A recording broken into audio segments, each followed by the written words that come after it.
And I see it as the most important invention of the last 1,000 years. When children make towers with blocks, they learn about structure and stability. When they make pictures with finger paint, they learn how colors mix together. But most important, they learn about the creative process. Programming helps you organize and express and share your ideas. When kids create programs, they can make their own stories and animations and games. And in that way, they can take their ideas and share it with the world. So it's not just a matter of learning a technical skill. They can develop their reasoning, have new ways of understanding problems in the world and solving problems. When they collaborate, they can do more than either person can do on their own. So if we really want to help people become creative, we need to shift the way we think about thinking so we don't see it as just a singular solitary activity, but more of a social activity.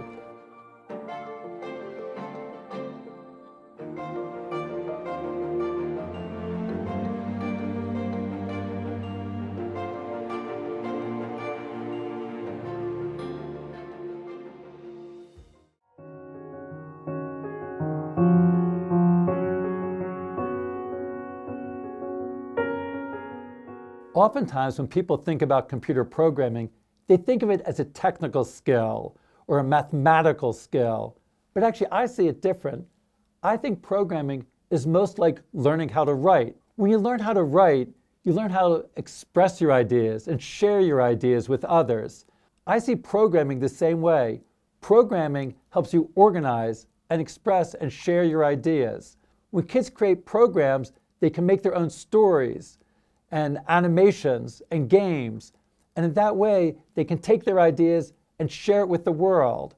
So it's not just a matter of learning a technical skill. When kids learn to program, they can develop their voice to share their ideas with the world. They can develop their reasoning so that they can, have new ways of understanding problems in the world and solving problems. They can feel that they are able to create things in the world.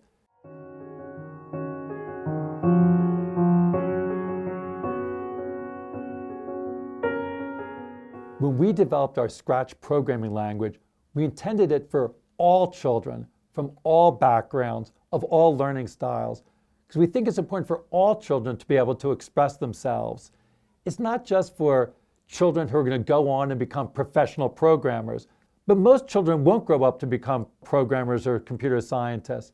But we think all children from all backgrounds will benefit when they learn to program, because they'll develop a new way of expressing their ideas. Those are skills that are important for everybody, regardless of whatever job they grow up for. So I think that we need to make sure not to just see programming as a narrow technical skill, but a way that you develop a wide range of skills that are useful in all parts of your life.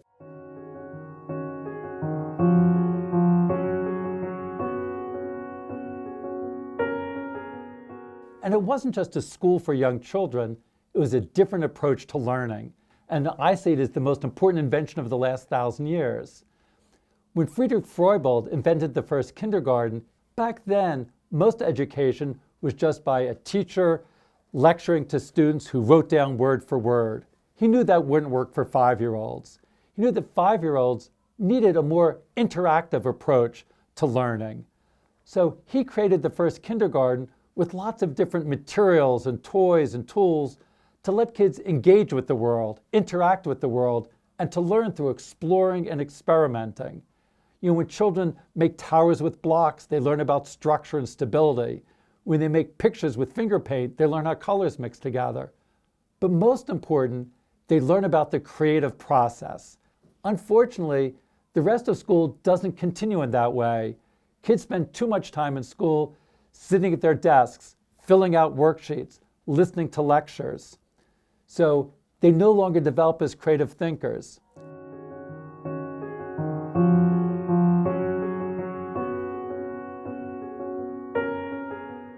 I think one of the challenges in helping cultivate creativity is that it's very difficult to measure creativity. I think rather than trying to measure the things that are easiest to measure, we should focus more on the things that we value. I think to succeed in today's world and to be happy in today's world, the creativity and collaboration are some of the most important things, the most important abilities and capabilities that we need to develop. And then think more about what are the real goals of education.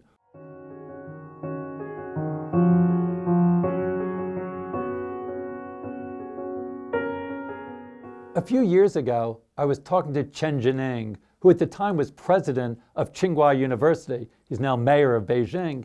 And as he looked into the educational system, he saw there was a problem that too many students were just focused on getting good grades and succeeding in their courses.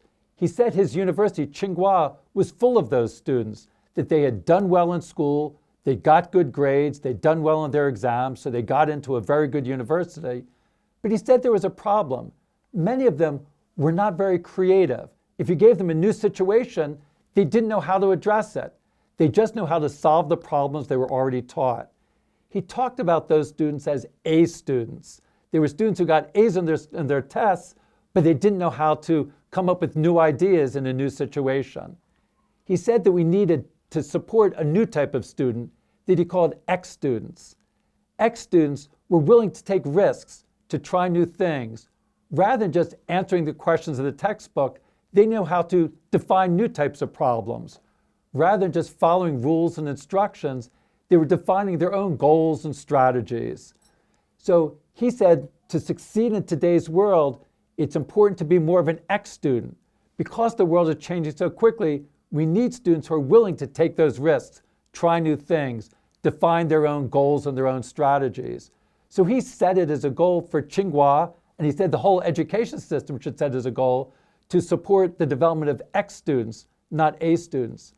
Although he was talking about China, I think that's true all around the world.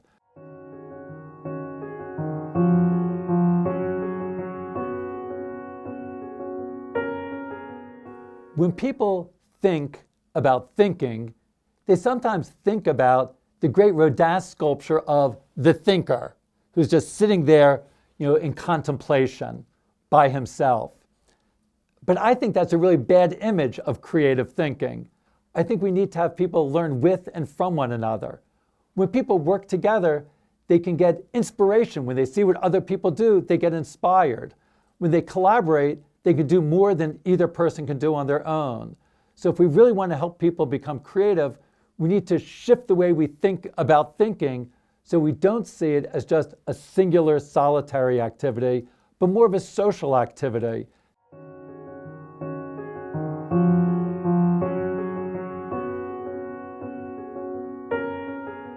I see tinkering as a cross between making and playing. When you're making something, there are many different ways of making things. You could come up with a plan, follow the directions, make something, and you're finished. Or you can make something in a playful way, where you're experimenting and trying new things and constantly revising your strategies and your approaches. Because things are changing so quickly, we can't just come up with a recipe for doing things. We have to constantly be experimenting and trying new things. So I think the old approaches of just plan it out, execute it, and you're done might seem efficient. So I think tinkering is an approach to solving problems and designing and making things that's suited to our times.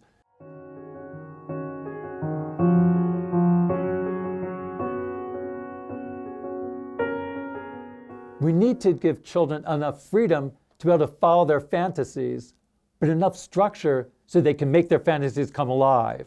Teachers and parents, they shouldn't just be delivering instruction and information to children, telling their children exactly what to do. Allow children to explore and experiment, but also give them the support and guidance they need to be able to make progress on their explorations.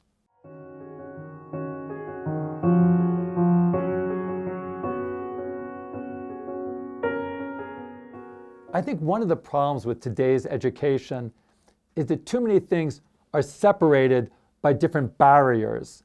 The different disciplines are separated. Math class is separate from science class, which is separate from language class. In fact, we should be learning all those things together, and they each can reinforce the others. Similarly, that they're segmented in their barriers of time. We slice up the day into a 45-minute period and another 45-minute period. In fact, people are going to learn better if you can learn over longer periods of time. Barriers between age, that second graders are separate from third graders, separate from fourth graders. We think that people can learn more if they work with people of different ages and different experiences.